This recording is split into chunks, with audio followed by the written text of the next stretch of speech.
नमस्कार विद्यार्थी मित्रांनो, द पुणे अकॅडमीच्या ऑनलाईन प्लॅटफॉर्मवरती मी सचिन जाधव आपलं सर्वांचं स्वागत करतोय।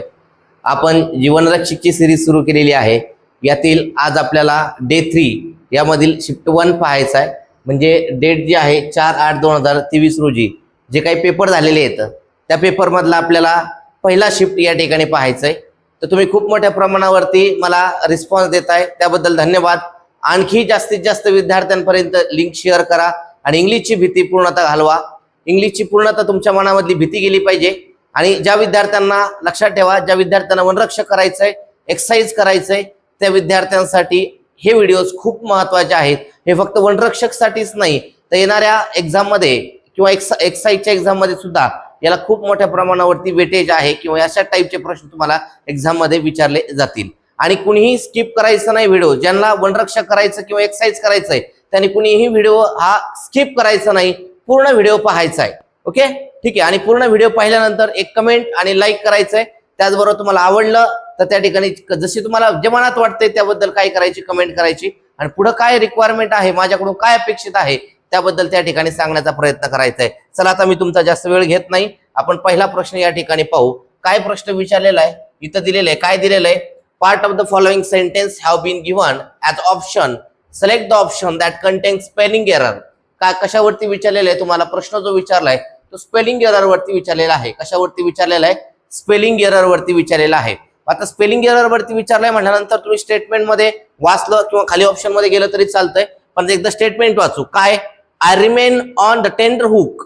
टेंडर हुकचं पाहिलं तर एकदा थोडं व्यवस्थित पहा, स्पेलिंग चुकलेली वाटते। Till the final result of the interview was declared असं दिलेलं आहे। याच्यामध्ये टेंडर हुक जे आहे हे चुकल्याला दिसतंय का? कारण टेंडर हुकची spelling TEN, tender, TER, tender hook HOOK असं आहे, लक्षात ठेवायचं। टेंडर हुक, ओके, काय लक्षात ठेवायचं? TENDER, tender hook. आणि या ठिकाणी काय दिलेलं आहे? TENTRE दिलेलं आहे। काय दिलेलं आहे? TENTRE। म्हणजे हे हा जो ऑप्शन ज्याच्यामध्ये असेल टेंडर हुक, हे जो ऑप्शन कुठल्या ऑप्शन मध्ये चेक करा, तो ऑप्शन तुमचा चुकीचा असेल। इंटरव्ह्यू वॉज क्लिअर्ड बरोबर आहे, आय रिमेन ऑन बरोबर आहे, टेंडर हुक या ठिकाणी काय झाले? चुकलेलं आहे। म्हणजे तुमचं जे सिलेक्ट करायचंय, तुम्हाला कोणता विचारलेला आहे? एरर, स्पेलिंग एरर विचारलेली आहे। म्हणजे ज्याच्यामध्ये स्पेलिंग चुकलेली असा भाग तुम्हाला निवडायचा आहे, तो या ठिकाणी आपल्याला सापडतोय। तो किती? ऑप्शन नंबर 3 हे तुमचं करेक्ट उत्तर आहे। ऑप्शन नंबर 3 हे तुमचं करेक्ट उत्तर आहे। चला पहा, एकदम सोपं आहे, अजिबात टेन्शन घ्यायचं नाही कुणी। नेक्स्ट आहे select the most appropriate options to fill in the blanks.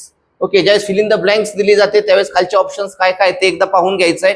पहिला option is handling, handling, handles आणि हँडल असं दिलेलं आहे। आता इथं जर पाहिलं a senior advocate dash the case now, काय दिलेलं बघा? नाऊ दिलेलं आहे। ज्यावेळेस आपण टेन्स पाहतो किंवा रेग्युलर लेक्चर मध्ये टेन्स पाहतो त्यामध्ये आपल्या सर्वांना सांगितलेलं आहे ज्यावेळेस नाऊ येतो त्या अर्थी ती क्रिया चालू आहे, त्या अर्थी क्रिया कशी चालू आहे। आणि क्रिया जर चालू असेल तर त्याला आपण म्हणतो कंटिन्युअस, आणि कंटिन्युअस म्हणजे क्रियापदाला ING असतं।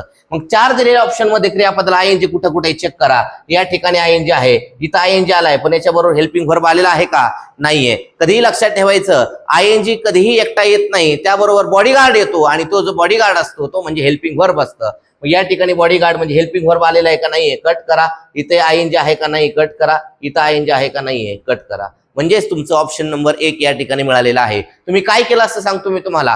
तुम्ही ह्या प्रश्नामध्ये काय केलं असतं? स्टेटमेंट मधले जे ऑप्शन्स आहेत ऑप्शन्स टाकून पाहिले असते आणि त्यानंतर तुम्ही अर्थ काढण्याचा प्रयत्न केला असता। आणि अर्थ काढण्याच्या प्रयत्नामध्ये तुम्हाला जो मनाला बरं वाटतंय, कानाला बरं वाटतंय ते तुमचं काय झालं असतं? उत्तर झालं असतं। परंतु लक्षात ठेवायचंय की असं इंग्लिश आपल्याला करायचं नाहीये। आपल्याला कोणतं इंग्लिश करायचंय? तर आपलं परफेक्ट इंग्लिश करायचंय, व्यवस्थित परफेक्ट कन्सेप्टच्या माध्यमातूनच आपल्याला इंग्लिश करायचंय। ओके, चला नेक्स्ट प्रश्न घेऊ आपण। इथं दिलेलं आहे select the options that can be use as one word substitution. Okay, one word substitution for the underline segment. जो अंडरलाइन केलेला जो सेगमेंट आहे त्यासाठी वन वर्ड सबस्टिट्यूशन विचारलेला आहे। वन वर्ड सबस्टिट्यूशन वरती आपण काही जे व्हिडिओ टाकलेले आहेत त्याला मोठ्या प्रमाणात चांगला रिस्पॉन्स तुम्ही देताय। पिक्टोरियलच्या माध्यमातून विद्यार्थ्यांचे मेसेज येत आहेत की खूप चांगल्या पद्धतीने लक्षात राहत आहे। ओके, त्यासाठी धन्यवाद। परंतु आपण होकॅब जे करणार आहे तर संपूर्ण अशी पिक्टोरियलच करणार आहे। ठीक आहे, काय प्रश्न दिलेला आहे इथं पहा। Everyone was impressed with the person who designed the building. Okay, काय दिलेलं इथं? The person who designed the building for the new office. Okay, मग आता इथं a person who design the building, जो डिझाईन करतो बिल्डिंगचं त्याला काय म्हणायचं, अशा स्वरूपाचा प्रश्न विचारलेला आहे. तर त्याला म्हणायचं आर्किटेक्चर. त्याला काय म्हणायचं लक्षात ठेवायचं, आर्किटेक्ट.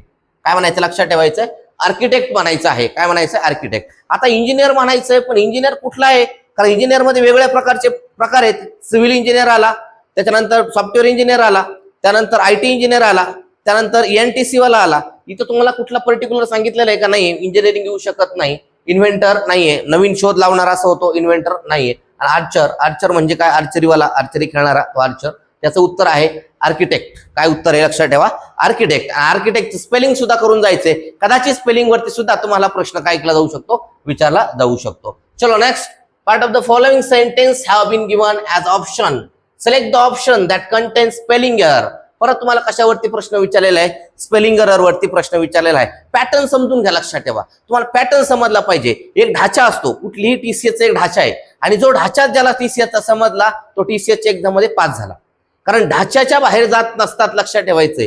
त्यांचं प्रत्येक वेळेस कुठलाही पेपर सेटर असेल किंवा कुठली एक्झाम असेल तर त्याला पर्टिक्युलर असं फ्रेमवर्क केलेलं असतं, आणि त्या फ्रेमवर्कच्या आतच राहून तुम्हाला काय करायचं असतं, त्या ठिकाणी प्रश्न सॉल्व्ह करायचा असतो. ज्याला हे फ्रेमवर्क कळालं, तुम्ही पहा एकच मुलगा 4-4, 5-5, 6-6 एक्झाम मध्ये पास होतो. का होतो, कारण त्याला फ्रेमवर्क समजलेलं आहे. ज्याला फ्रेमवर्क समजत नाही त्याने 10 एक्झाम दिल्या तरी एकाही एक्झाम मध्ये तो पास होत नाही. का, कारण फ्रेमवर्क समजून घ्यायचंय, पॅटर्न समजून घ्यायचा आहे. नेमकं एक्झॅक्ट काय पाहिजे, TCS ला काय पाहिजे किंवा MPSC ला काय पाहिजे, हे जोपर्यंत समजणार नाही तोपर्यंत तुम्हाला एक्झाम मध्ये मार्क्स मिळणार नाही. चला आता याच्यामध्ये स्पेलिंग एरर मध्ये पाहू. If more entries are not received the competition will be postpone. आता मला सांगा, पोस्टपोनचं स्पेलिंग जे आहे ते असं आहे का बेटा, असं आहे का, नाहीये. मग पोस्टपोनचं स्पेलिंग काय पाहिजे, या ठिकाणी काय झाले, चुकलेलं आहे. मग पोस्टपोनचं स्पेलिंग काय असतं, POSTPONED, पोस्टपोन. ठीक आहे, तर लक्षात ठेवायचंय, या ठिकाणी चुकलेलं आहे. ओके, इथं काय पाहिजे, POSTPONED पाहिजे होतं. काय पाहिजे होतं, PONED. Okay, postpone. ओके, ठीक आहे. म्हणजे याचा अर्थ हे तुमचं चुकीचं आहे, तुम्हाला त्यांनी सिलेक्ट करायला लावलेलं चुकीचं आहे. आता लक्षात ठेवा, सिलेक्ट काय करायला लावले, चुकीचं करायला लावलंय का रॉंग, बरोबर करायला लावले, करेक्ट का इनकरेक्ट, ते खूप महत्वाचं आहे. इथं तुम्हाला विचारलं एरर, एरर म्हणजे चूक, एरर म्हणजे चूक. काय करायचं, एरर आलं की याचा अर्थ आपल्याला सिलेक्ट करायचा ऑप्शन कुठला, चुकीचा ऑप्शन सिलेक्ट करायचा. बऱ्यापैकी पोरांना कळत. त्यानंतर select the most appropriate meaning of the given idiom. Idiom वरती प्रश्न विचारलेला आहे. काय विचारलेलं इथं, have an axe to grind. म्हणजे काय असणे, सेल्फिश व्यक्ती जो असतो त्यासाठी काय म्हणायचं, have an axe to grind. म्हणजेच काय लक्षात ठेवायचं, हॅव अ सेल्फिश मोटिव्ह. एखादा व्यक्ती एखाद्या जवळ जातो म्हणजे याचा अर्थ त्याच्या मनामध्ये काहीतरी काय असतंय, सेल्फिशनेस असतो, काहीतरी स्वार्थ असतो. आणि लक्षात ठेवायचं, ज्यावेळेस एखादा आपल्या संग न बोलणारा, आपल्याला न व्हॅल्यू देणारा माणूस एखाद्या लगेच आपल्या जवळ येत असेल, कॉन्टॅक्ट मध्ये येत असेल, समजून जायचं आपल्यापासून त्याला काहीतरी काय फायदा करून घ्यायचा आहे. म्हणजे तो व्यक्ती जो आहे त्याला आपण म्हणतो सेल्फिश व्यक्ती, have a selfish motive. Okay, समजतंय, यालाच काय म्हणायचं, have an axe to grind. त्यानंतर नेक्स्ट पहा, select an most appropriate synonym. Synonym म्हणजे काय विचारलंय, समानार्थी शब्द. समानार्थी शब्द विचारलेला आहे, लक्ष द्यायचं सगळ्यांनी.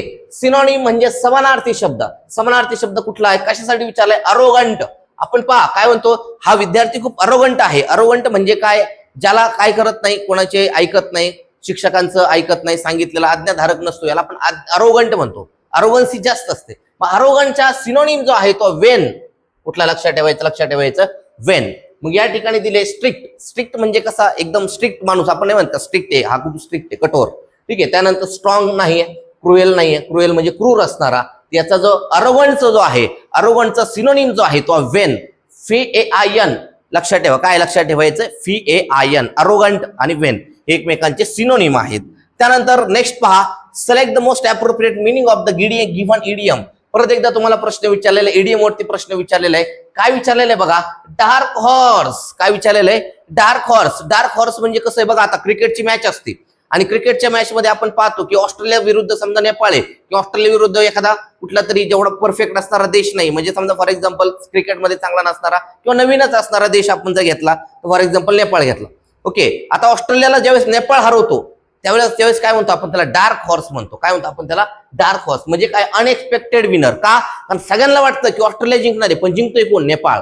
जिंकतोय कोण, नेपाळ. त्याला म्हणायचं काय, डार्क हॉर्स. त्याला काय म्हणायचं, डार्क हॉर्स. म्हणजे अनएक्सपेक्टेड विनर. लक्षात ठेवायचं, अनएक्सपेक्टेड विनर असतो त्याला म्हणायचं डार्क हॉर्स. समजतंय सर्वांना, सगळ्यांना समजतंय का, सगळ्यांनी लाईक करायची, सगळ्यांनी लाईक करायची, आवडलं असेल तर लाईक करायची, कमेंट करायची. आणि इतर विद्यार्थ्यांना सुद्धा आपलं लेक्चर जे आहे ते काय करायचं, शेअर करायचंय. जेणेकरून संपूर्ण महाराष्ट्रामधील वनरक्षक तयारी करणारे, तलाठी तयारी करणारे, त्याचबरोबर एक्साईजचे तयार करणारे विद्यार्थी त्या ठिकाणी काय करणार आहेत, याचा फ्री ऑफ कॉस्ट मध्ये काय घेणार आहेत, पूर्ण या ठिकाणी इंग्लिश अंडरस्टँड करून घेणार आहेत. ओके, समजते सर्वांना. त्यानंतर select the most options, select the options that can be use and one word substitution.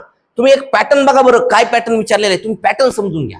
Pattern काय सांगतोय की तुम्हाला 2 वन वर्ड विचारलेत, 2 इडियम विचारल्यात, 2 स्पेलिंग विचारल्यात. कंटिन्यू पॅटर्न, तोच पॅटर्न चालू आहे. लक्षात ठेवा, वनरक्षक म्हणलं तर मागचा पॅटर्न जसा आहे तसाच या वर्षीचा सुद्धा पॅटर्न येणार आहे.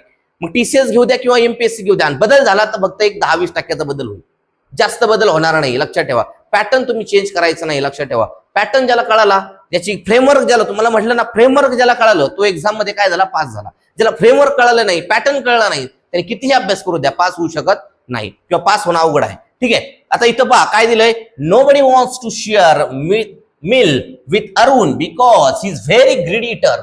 नुसतं खादाडे आहे, नुसतं येतोय खातोय. आता पहा, आपण काय करतो, 2-3 लोक एकत्र बसतो आणि एखादा मित्र असतो, खूप खादाडा मित्र असतो, आपण फक्त एक घास खाऊ शकतो, 4-7 काय करतो, घास खाऊन घेतो. म्हणजे आपल्याला सगळं त्यातला फक्त आपण नावाला कशी त्याच्याबरोबर जेवण करतोय, पण सगळं कोण खाऊन घेतोय, तो मित्रच खाऊन घेतोय. अशा व्यक्तीला काय म्हणायचं असतं, लक्षात ठेवा, तर ग्लुटॉन म्हणायचंय. काय म्हणायचंय, जो खादाडे व्यक्ती असतो त्याला काय म्हणायचं, ग्लुटॉन. काय म्हणायचं, लक्षात ठेवायचंय, ग्लुटॉन. स्पेलिंग करून जा, स्पेलिंग वरती सुद्धा प्रश्न विचारला जाऊ शकतो. ओके, समजते सर्वांना.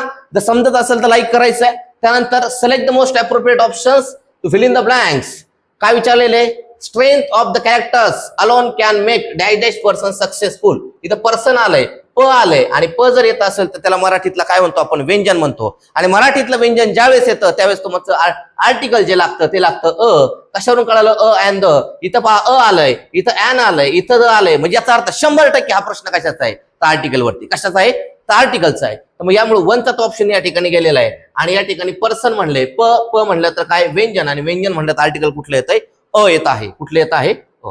ओके, त्यानंतर नेक्स्ट आहे काय, हे पॅराजंबल आहे. पॅराजंबल म्हणलं का टेन्शन येतं, अजिबात टेन्शन घ्यायचं नाही. लक्ष, अजिबात टेन्शन नाही घ्यायचं. पॅराजंबल सगळ्यात सोपं असतं, लक्षात ठेवायचं. फक्त त्यासाठी डोकं आणि त्यासाठी सांगितलेल्या ट्रिक्स प्रॉपर तुम्हाला फॉलो करता आले पाहिजे. ओके, आता काय दिलं इथं, कशातून दिलेलं आहे. आता मी काय करतो, मी काहीच नाही, मी साधं सिंपल करतो. इथं सीनी ऑप्शन आहे, इथं सीनी स्टार्ट झाला, इथं सीनी स्टार्ट झाला, इथं सीनी स्टार्ट झालाय. म्हणजे काही झालं तरी वाक्याचा सीनी स्टार्ट होणार आहे. म्हणजे हा सीचा मी थोड्या वेळ त्याला बाजूला काढतो. सी मी घेणार नाही का, कारण सगळीकडे ऑप्शन कुठल्याने सी स्टार्ट झालेला आहे, सीनी झालेला आहे. मग आता मला सांगा, इथं मोर ओव्हर दिलाय, इथं फर्स्ट दिलंय, आणि इथे अल्सो दिलंय. तर मी प्रेफर कशाला करणार आहे, ज्यावेळेस वाक्याचे स्टार्ट करत असतो, पहिल्या दिवशी वगैरे असं आपण काय करत असतो, वाक्याचा स्टार्ट मध्ये सांगत असतो, फर्स्ट वगैरे असा उल्लेख करत असतो. फर्स्ट हा सुरुवातीला असेल का शेवटी असेल, तर सुरुवातीला असेल. कुठं असेल, सुरुवातीला. मग सुरुवातीला मोर ओव्हर, फर्स्ट आणि अल्सो, याच्यामध्ये तुम्ही कोणाला प्रेफर करणार आहे, तुम्ही बी ला प्रेफर करणार आहेत. कोणाला प्रेफर करणार आहे, तर बी. मग मी काय करणार, सी नंतर बी कुठे असा पर्याय ठेवणार, बाकीचे सगळे पर्याय उडून टाकणार. सी नंतर बी इथं आहे का, येस आहे. सी नंतर बी इथं आहे का, नाहीये, कट करा. सी नंतर बी इथं आहे का, नाहीये, कट करा. सी नंतर बी आहे का, नाहीये, कट करा. आलं ना विद्यार्थी मित्रांनो उत्तर बघा किती मिनिटात येतंय, किती सेकंदात येतंय, याला ट्रिक्स लागतात. अशा ट्रिक्स खूप साऱ्या आपण घेतोय. ऑनलाईन सुद्धा आपली बॅच सुरू करतोय लवकरच, त्याच्यामध्ये सुद्धा आपण अशा प्रकारच्या खूप साऱ्या ट्रिक्स काय करणार आहेत, घेतोय. लक्षात ठेवा, याच्यामध्ये कुठं अर्थ पाहिलाय का, कुठला अर्थ पाहिलाय का सांगा. कुठलाही अर्थ न पाहता काही सेकंदाच्या आत आपण काय केलेले उत्तर सॉल्व्ह केलेलं आहे. समजतंय सर्वांना समजतंय. ओके, चलो नेक्स्ट पहा, इथं दिले select the most appropriate options to fill in the blanks. Fill in the blanks सांगितलेलं आहे, आणि याच्यामध्ये वेगवेगळे काय केले तर त्या ठिकाणी तुम्हाला शब्द दिलेले आहेत. ओके, ऍज वेल ऍज दिलेले इथं, ऍज वेल ऍज. ओके, काय दिलेलं आहे, the place or that is cold that dam असं दिलेलं आहे. ओके, आता आपल्याला एवढे तर कन्सेप्ट माहिती 100%. कुठली कन्सेप्ट असते, कंजंक्शनची. नॉट ओनली बट ऑल्सोची कंजंक्शन माहिती आहे. याच्यामध्ये even also, as, not only but also, both as. आता लक्षात ठेवा, the place was not only cold but also dam. Bus Alto काय, बट ऑल्सो डॅम. म्हणजे ऑप्शन नंबर किती वापरायचा तुम्हाला, 3 वापरायचं. सोपं आहे, याच्यामध्ये काय अवघड नाही. Not only but also direct concept टाकून दिली, कंजंक्शन आपल्याला काय करायचं, वापरायचं आहे. ठीक आहे, त्यानंतर परत एकदा आलेलं आहे. या ठिकाणी काय आलंय लक्षात ठेवायचं. इथं परत एकदा आपल्याला काय भेटलेलं आहे, हे पॅराग्राफ म्हणजे कुठलं पॅराजंबल आलेलं आहे. पॅराजंबल मध्ये पहा, इथं वन आलंय, ओके, इथं दे आलंय, ओके, इथं चिल्ड्रन आलंय, ओके, इथं देअर आर आलंय. ओके, चलो आता आपण वन ने स्टार्ट करून पाहू आपण काय वाक्य काय ते तर पाहू. One of them is deriving pleasure. Okay, आता हे जर लगेच स्टार्ट करताना वन ऑफ देम, अगोदर तर काहीतरी इव्हेंट झाला पाहिजे ना, मध्येच कुठे वन ऑफ देम घेता येईल. याचा अर्थ एनी वाक्याचा स्टार्ट होणार नाहीये. तसंही पुढे ऑप्शन मध्ये एनी तुमच्या वाक्याचा स्टार्ट दिलेला नाहीये. ओके, म्हणजे एक तर वाक्याचा स्टार्ट सीनी किंवा वाक्याचा स्टार्ट कशाने डीनी करावा लागेल, कारण वाक्यात ऑप्शन मध्ये ते दिलेले. मग सी काय दिलेले बघा, children reading for their pleasure really stop to ask about the world. आणि इथं दिले there are different purpose of reading. Okay, काय दिलेले, डिफरंट पर्पज ऑफ रिडिंग दिलेले. मग आता there are different purpose of reading one of them, लक्षात ठेवा. म्हणजे याचा अर्थ याच्यानंतर कोणते येईल, वन ऑफ देम. कशामुळं, there are different purpose of reading आहेत, वेगवेगळे रिडिंगचे काय पर्पज आहेत. One of them is deriving pleasure. लक्षात आलं.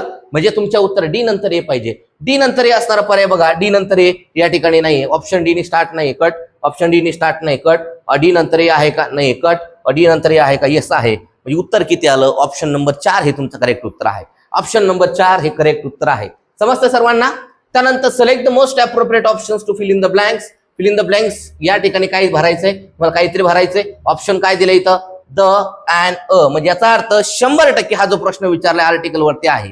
ओके, वन नाही, वनचा काही संबंध येत नाही. वन अशी concept fill in the blanks मध्ये नसते. ओके, तर काय काय लक्षात ठेवा, ए अँड द तुम्हाला याच्यापैकी काहीतरी काय करायचंय, भरायचंय. इथं पहा काय दिलंय, मॉडर्न क्राईम वर्ल्ड. कुठल्या क्राईम वर्ल्ड बद्दल बोलताय, मॉडर्न म्हणजे स्पेसिफिक गोष्टीबद्दल बोलताय. कुठल्या क्राईम बद्दल बोलताय लक्षात ठेवायचंय, मॉडर्न क्राईम. आणि मॉडर्न क्राईम हा स्पेसिफिक असेल, आणि स्पेसिफिक असेल तर द वापरायचंय. स्पेसिफिक असेल तर काय वापरायचंय, द. मग द वापरायचं. म्हणजे आर्टिकल किती, आर्टिकल नंबर 1 ऑप्शन नंबर 1 हे तुमचं काय असणार आहे, उत्तर असणार आहे. Option number 1. त्यानंतर नेक्स्ट आहे select the most appropriate antonym. Antonym म्हणजे विरुद्धार्थी शब्द ऑफ द गिव्हन वर्ड. जो तुम्हाला शब्द दिलेले, स्पुरियस. स्पुरियस म्हणजे बनावट असणार. बनावट जी गोष्ट असते त्याला स्पुरियस म्हणतो, किंवा ज्याला आपण एखाद्यामध्ये मडल्ट्रंट अशा प्रकारची जी वस्तू आहे त्याला काय म्हणतो, स्पुरियस. मग बनावटच्या विरुद्ध जो आहे अस्सल. अस्सल म्हणजे जेनून. अस्सल म्हणजे काय, जेनून. आणि जेनून बघा स्पेलिंग पण विचारतात कधी कधी जेनूनची, GEN NUINE लक्षात ठेवायचंय. मग हे जे आहेत अँटोनिम जे आहेत स्पुरियस, कुठले कुठले लक्षात ठेवायचे, स्पुरियस त्याचा अँटोनिम आहे जेनून. ओके, समजतंय सर्वांना. त्यानंतर select the most appropriate options to fill in the blanks. आता मला सांगा इथं कोणता शब्द दिलाय, इन्सिस्ट दिलाय. कोणता दिलेला आहे, इन्सिस्ट. कोण दिलेला आहे, इन्सिस्ट. आणि लक्षात ठेवायचं कन्सेप्ट इंग्लिश मधले अशी सांगते की इन्सिस्ट बरोबर तुम्हाला कधी ऑन घ्यायचा असतो. मी काय करणार, मी काही डोकं लावणार नाही. इन्सिस्ट बरोबर मी फक्त ऑन बघणार. ऑप्शन मध्ये कुठे आहे, ऑप्शन नंबर 1 मध्ये आहे यस. मग मला उत्तर भेटलेलं आहे. मी बाकीचा त्याला डोकं लावित बसणार नाहीये. आपल्याकडे अशा भरपूर साऱ्या ट्रिक्स आहेत किंवा भरपूर साऱ्या कन्सेप्ट आहेत की ज्या माध्यमातून तुम्ही काय करू शकतात, कुठल्या शब्दाबरोबर काय घ्यायचं प्रिपोजिशन या टॉपिक मध्ये आपण पाहणार आहे. तर इन्सिस्ट बरोबर कोण असतं लक्षात ठेवायचं, इन्सिस्ट ऑन असतं. इन्सिस्टेड झालं तर इन्सिस्ट बरोबर इथं जे प्रिपोजिशन येईल ते कुठलं येईल, ऑन येईल. बघा आपण वाक्य सुद्धा न वाचता या ठिकाणी फक्त एका शब्दाच्या माध्यमातून आपण काय केलेलं आहे, या ठिकाणी प्रश्नाचं उत्तर दिलेलं आहे. ओके, जर व्हिडिओ आवडला असेल तर लाईक करा, शेअर करा. लवकरच आपली ऑनलाईनची बॅच सुद्धा लॉन्च होते. आवडलं तर बघा, ज्या विद्यार्थ्यांना बॅच घ्यायची आहे, वनरक्षकची बॅच घ्यायची एक्सरसाइज साठी, आता ही जी बॅच आहे वनरक्षक साठी पण उपयोगी ठरणार आहे, एक्सरसाइज साठी सुद्धा उपयोगी येणार आहे, तलाठीसाठी सुद्धा उपयोगी येणार आहे, MPSC साठी उपयोगी येणार आहे, सगळ्यांसाठी उपयोगी येणारी आपण एक कंबाईन अशी चांगली प्रकारची बॅच तयार करतोय. आणि येत्या 2-3 दिवसामध्येच आपण बॅच काय करतोय, लॉन्च करतोय. जास्तीत जास्त विद्यार्थ्यांपर्यंत व्हिडिओ शेअर करा, लाईक करा, कमेंट करा. तुमच्या सजेशन्स काय असतील ते मला सांगा. या ठिकाणी मी थांबतो. भेटू पुन्हा एकदा उद्याच्याला ठीक 6 वाजता. तोपर्यंत धन्यवाद.